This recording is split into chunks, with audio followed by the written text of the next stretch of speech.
Allahu Allahu Allahu Allah Allahu Allah. Pernah kepikiran nggak, doa yang diucapkan miliaran orang setiap hari itu ternyata bukan cuma sebuah ritual, tapi sebuah masterclass dalam seni komunikasi? Nah, dalam pembahasan kita kali ini, kita akan bedah surah Al-Fatihah.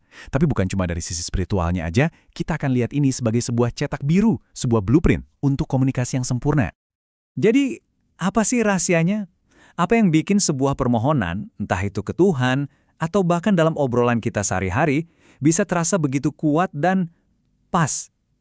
Jawabannya itu ada di dalam alurnya. Sebuah arsitektur psikologis yang jenius banget yang dibangun dalam 7 ayat pendek di Al-Fatihah. Yuk kita telusuri bareng-bareng perjalanannya. Oke, aturan pertama dalam komunikasi yang efektif, jangan langsung minta. Al-Fatihah itu ngajarin kita untuk membangun panggungnya dulu. Bagian pembuka ini tuh semuanya tentang menciptakan konteks dan rasa hormat. Secara psikologis ya, ini adalah cara kita menciptakan atmosfer yang tepat. Kita akui dulu siapa yang kita ajak bicara, sebelum kita mulai ngomongin diri kita sendiri. Coba deh perhatikan kalimat pertamanya. Langsung menetapkan cakupan yang luas banget, bukan Tuhanku, bukan Tuhan bangsa kami, tapi Tuhan seluruh alam. Ini tuh sebuah pernyataan yang langsung menempatkan semua masalah kita dalam perspektif kosmik. Jenius banget kan cara komunikasinya, mengingatkan kita kalau kita ini lagi bicara sama zat yang skalanya jauh lebih besar dari kita. Nah, setelah otoritasnya yang begitu besar ditegaskan, logikanya mungkin kita bakal merasa kecil dan takut kan? Tapi lihat deh pergeseran brilian berikutnya. Dari kekuasaan yang absolut, fokusnya langsung melunak ke sifat yang paling personal, rahmat dan kasih sayang. Ini keseimbangan psikologis yang penting banget. Dia memang maha kuasa, tapi dia juga maha dekat dan penuh kasih. Inilah yang membuka pintu untuk dialog, bukan monolog yang penuh ketakutan.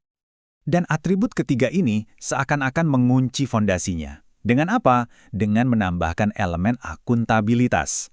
Ini menegaskan kalau percakapan kita ini punya bobot, punya konsekuensi. Jadi, dalam 3 langkah singkat, kita mengakui kekuasaannya yang tanpa batas, kasih sayangnya yang tak terhingga, dan keadilannya yang mutlak. Nah, panggung untuk sebuah komunikasi yang sempurna sekarang sudah siap. Dan disinilah terjadi perubahan yang dramatis. Kalau tadi kita berbicara tentang Tuhan, sekarang kita berbicara kepada Tuhan. Pergeseran dari sudut pandang orang ketiga ke orang pertama, ini adalah jantungnya Al-Fatihah. Secara psikologis, ini adalah momen di mana sebuah hubungan didefinisikan, di mana sebuah kontrak batin dibuat. Kunci dari kalimat ini ada di satu kata, hanya. Kata ini tuh seperti laser, fokusnya tajam ke satu titik. Dalam sebuah komitmen, eksklusivitas itu puncaknya. Pernyataan ini secara sadar memotong semua pilihan lain dan menegaskan satu-satunya sumber loyalitas dan tujuan hidup. Ini bukan lagi sekedar ibadah, ini adalah sebuah deklarasi aliansi yang paling mendasar. Dan deklarasi tadi langsung diikuti sama pasangannya. Setelah kita menyatakan loyalitas yang mutlak, kita menyatakan ketergantungan yang mutlak. Sekali lagi, kata hanya jadi penegasnya. Ini adalah pengakuan bahwa sumber kekuatan kita yang sesungguhnya itu terpusat. Dan secara psikologis, ini menciptakan rasa aman yang luar biasa. Kita jadi tahu persis kemana harus berpaling saat kita butuh bantuan. Coba perhatikan lagi urutannya. Baru setelah fondasi pujiannya dibangun, setelah hubungannya didefinisikan, barulah kita sampai pada satu-satunya permintaan dalam doa ini. Ini pelajaran berharga banget loh dalam persuasi. Jangan pernah mulai dengan meminta. Bangun dulu koneksinya, tegaskan komitmennya, baru sampaikan permintaanmu. Dan permintaannya pun bukan hal yang main-main. Permintaannya ini, jujur ya, luar biasa cerdas. Kita nggak minta hasil akhir loh, nggak minta kekayaan atau kemenangan, kita minta jalan yang lurus, sebuah proses, sebuah panduan. Ini menunjukkan tingkat kepercayaan yang paling tinggi. Kita nggak mendikte solusinya apa, kita cuma minta untuk dibimbing, menyerahkan navigasinya kepada ahlinya. Ini adalah bentuk permintaan yang paling dewasa. Dan supaya permintaan ini nggak abstrak, nggak ngambang, doa ini pakai teknik kognitif yang brilian, yaitu definisi melalui kontras. Kita kan lebih mudah paham sesuatu kalau kita tahu itu apa dan bukan apa.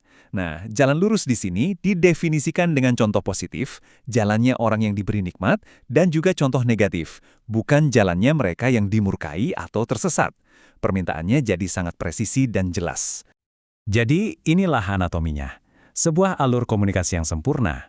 Dimulai dengan pujian untuk bangun koneksi, dilanjutkan dengan komitmen untuk mendefinisikan hubungan, dan diakhiri dengan permintaan yang spesifik dan jelas. Ini adalah sebuah cetak biru yang bisa kita terapkan di mana saja loh, dalam negosiasi bisnis, dalam obrolan penting dengan keluarga, bahkan saat kita menetapkan tujuan untuk diri kita sendiri. Pada akhirnya, Al-Fatihah itu bukan cuma sekumpulan kata. Ia adalah sebuah peta jalan, sebuah roadmap untuk berkomunikasi dan untuk hidup. Setiap hari, kita seakan diberi peta ini. Pertanyaannya bukanlah apakah petanya bagus atau tidak, tapi jalan mana yang kita pilih untuk kita lewati hari ini. Apakah jalan yang sudah didefinisikan dengan begitu jelas atau jalan simpangan lainnya? Nah, ini jadi sebuah renungan untuk kita bawa.